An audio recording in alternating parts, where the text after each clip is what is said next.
자, 국민의힘이 6일 지방선거 앞두고요. 새 공천 규정을 만들었습니다. 자, 그런데 이것 때문에 대구시장 출마 선언한 홍준표 의원이 큰 감점을 받나 봅니다. 반발이 큰 것 같아요. 자, 관련해서 정미경 국민의힘 최고위원과 이야기해 보겠습니다. 정미경 최고위원님 안녕하십니까? 네, 안녕하세요. 예, 반갑습니다. 이번 네. 공천 만들어진 거의 핵심 규정이 뭐라고 봐야 됩니까? 경선을 거의 원칙으로 하고 있다라고 예. 말씀드리고요. 예. 그다음에 이제 눈에 띄는 부분은 어, 보통 이제 비례대표 있잖아요. 기초하고 광역에 예. 비례대표의 신청권자, 그러니까 신청을 할 수 있는 자격을 그 이제 역량 강화 시험이라고 그래갖고 이준석 대표가 얘기하는 그거 뭐였지? 영어로 돼 있다. 예. PPAT. PPAT 맞죠? 예, 예. 예, 그 시험을 보고 예. 거기에서 이제 일정 정도 이제 뭐 3등급, 2등급 되시는 분이 네. 여야만 그 신청할 수 있도록 예. 한 게 좀 눈에 띄는 부분이라고 할 수 있습니다. 예. 그다음에 이제 토론을 의무화한 거예요. 단체장 나오시는 자격 분들한테. 조건이 예, 있고 예. 그다음에 토론 의무화. 네. 그거는 눈에 좀 띄는 지점이라고 말씀드릴 수가 있죠. 예. 그 신청 자격 이거는 사실 이전에 이준석 그 대표가 그 전당대회 때 이미 뭐 공약으로 얘기했던 것 같고요. 그렇죠? 이거는? 네. 근데 이제 그게 예. 보통 이제 많은 분들이 걱정을 많이 하셨는데 네. 그 지역구 선거 나가시는 기초의원, 강력의원이 네. 아니고요. 어. 그 이건 비례대표에 이제 한정한 거니까요. 예, 비례대표 한번 이제 시험해 볼 수 있는 어떻게 보면 이준석 대표로서는 예. 그 타협하면서 시험해 볼 수 있는 어떤 개혁안이라고 볼 수 있습니다. 예. 그러니까 모두 전체 해당 사항이 아니고 일단 비례대표 나설 분들한테만 이렇게 예. 뭐 신청 자격도 좀 제한을 두고 그렇죠. 토론해서 뽑겠다. 예. 알겠습니다. 아니 그건 토론은 아니고요. 단체장으로 이제 나가시는 그건 또 다른 얘기고요. 그건 다릅니까? 이거는 예, 토론 의무화는 단체장 나서실 분들. 예. 예, 알겠습니다. 이 관련해서 좀 반응이 어떻습니까? 반응이? 일단은 이제 지역구 전체 하실 거라고 생각을 했는데 예. 이게 비례로 한정하니까 이제 그 부분에 대해서는 뭐 많은 질문이 그 부분은 많이 안 하시는 것 같아요. 아니 실컷 그 시험 준비하시던 분들이 좀 허탈하겠는데요? 아니죠. 이제 각 당협별로는 지역구 나가시는 분들이 보기는 보셔야 될 거예요. 왜냐하면 그게 이제 의무화는 아니지만 그 이제 시험을 보고 그게 어느 정도 반영할 건지는 그냥 자율에 맡겼기 때문에 그건 이제 각 당협별로 그다음에 어떤 의견을 수렴해서 또 반영할 수 있도록 해놨기 때문에 또 나름대로 의미가 있습니다. 예, 그렇군요. 알겠습니다. 뭐 정민경 최고위원께서는 이거 PPAT 이거 당연히 통과하시겠죠? 시험 보시면 이거는.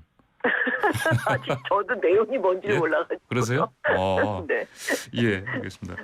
자 그런데 이거 공천을 정해졌더니 아까 말씀하신 뭐 토론 이거 해야 된다는 거. 근데 단체장 지금 대구시장 출마 선언한 분이 홍준표 의원인데요. 네. 이분이 참 당이 이상하게 돌아간다 이렇게 비판을 하셨네요. 아니 근데 홍준표 대표님이 비판하실 수 있죠. 그 대표님 입장에서는. 근데 이제 사실은 이게 그 저희도 이제 회의 자료가 이미 만들어진 상태에서 논의를 하고 있었는데 사실은 이제 그 이번에 국민의힘 그 국회의원 의석수가 얼마 되지 않잖아요. 민주당에 비해서. 그러니까는 현역이 만약에 나가게 되면 다시 보궐선거가 일어나니까 그 부분에 대해서는 국민들께서도 바람직하지 않다라고 생각하실 것 같고요. 그다음에 우리 당으로서도 사실은 이제 그거는 좀 위험 부담이 있는 쪽이니까 그래서 그 부분에 대한 감점 부분에 이제 논의 과정에서 그거는 그렇게 이루어진 거고 그다음에 이제 그 최근 5년 이내에 그 탈당해서 무소속으로 나가신 분들에 대한 그런 논의가 있었는데 사실 뭐 각자 여기서 다 말씀드릴 수 없지만 의견이 다 달라요. 그래서 결국은 무기명 투표로 이제 양자를 결정하기로 한 거였습니다. 그렇게 하다 보니까 예. 이제 공교롭게도 이런 결과가 나온 건데 예. 그 사실 누가 찬성하고 누가 반대했는지 알 수가 없어요. 무기명 투표를 무기명 했기 때문에. 투표로 비밀 투표로 예. 했네요. 네. 근데 그 홍준표 의원한테 지금 이 룰을 그대로 적용하면 25% 그 감점이 나오는데요. 그럼 이거 거의 이제 탈락이 기정사실 아닙니까 이게? 그래서 이제 제가 볼 때는 네. 그 일단은 그 전체적인 그 이슈마다 이제 한 번씩 최고위에서 어떤 의결을 거치면서 나가긴 했지만 예. 그 이 부분에 대해서 이제 공관위가 있고 다시 또 구성이 되니까요. 예. 또 현장이나 그 당시 상황에 따라서 또 달라질 수가 있으니까 공관위가 구성되고 난 이후에 이제 공관위의 의견을 듣고 다시 한번 고려해 볼 수는 있을 것 같습니다. 아니 룰을 만들었는데 룰을 그럼 어기고 그렇게 할 수 있다는 말씀은? 아니 저희가 지금 네. 논의하는 과정에서 그렇게 하겠다라고 했어요. 그렇습니까? 그러니까 논의하는 과정에서 일단 최고위가 논의는 하지만 예. 왜냐하면 지금 공관위가 시도당으로 다 다르게 구성이 되잖아요. 예. 중앙당 공관위도 있고 각 네네. 시도당이 틀리니까 예. 현장마다 다를 수가 있으니까 이거를 다 똑같이 적용할 수는 없어서 그 부분에 대해서 공관위가 구성돼서 예. 어떤 논의를 해주고 요청을 해오면 다시 한번 할 수 있다라고 이미 처음부터 여지를 남겨놓고 시작한 회의였습니다. 아 그렇군요. 알겠습니다. 예. 뭐 그러면 홍준표 의원이 너무 좀 낙담할 필요는 없겠네요. 그거는 이제 예. 당의 공간위가 구성이 되면 또 네. 이제 거기서 또 한번 들여다볼 네. 수 있는 거니까요. 예, 네. 알겠습니다.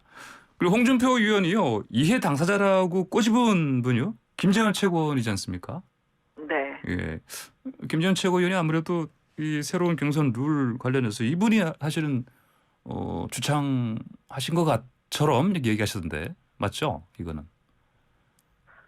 그 사실은 그 네. 처음에 이 논의의 대상을 네. 그 올 테이블 위에 올려놓으신 분이 누군지는 모르겠어요. 김재원 최고위원은 아니겠죠, 그거를.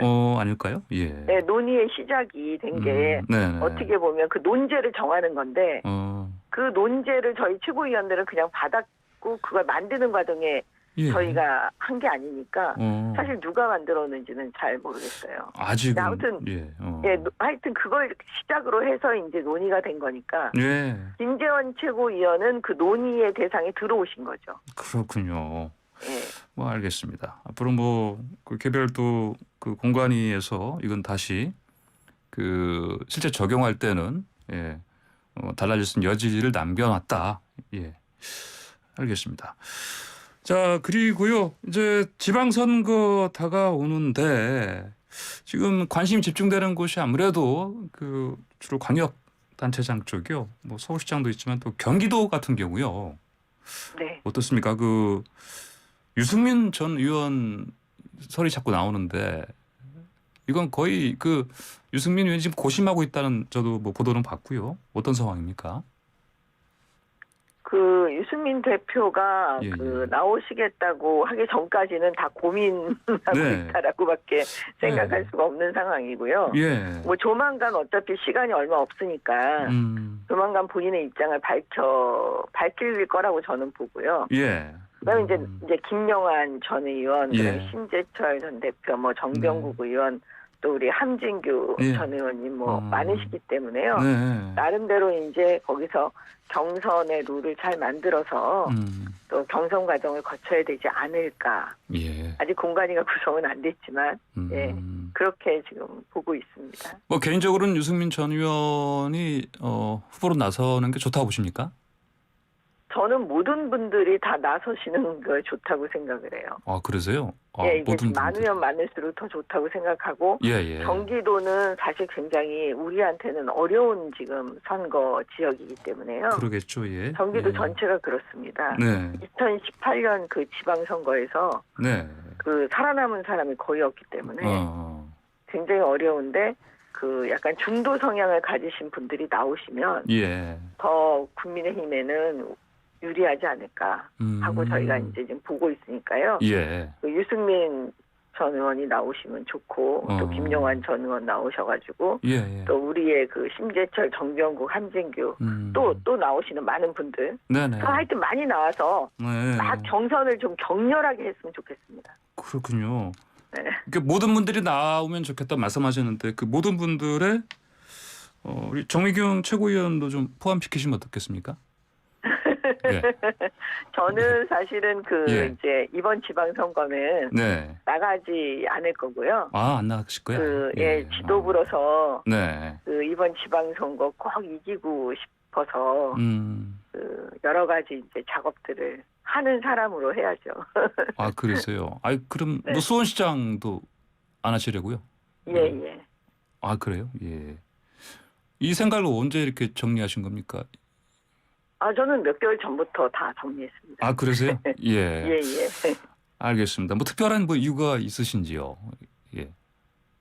방금 말씀하신 최고위원으로서 역할에 제가 지난번에 서초에 네네. 저희 보궐선거에 그때 이제 뜻이 있었기 때문에 이번 지방선거에서는 저는 이제 작전을 짜고 도와드리고 여러 가지 여론을 움직일 수 있는 방송도 많이 하고 이렇게 해서 승리의 보탬이 되려고 해요.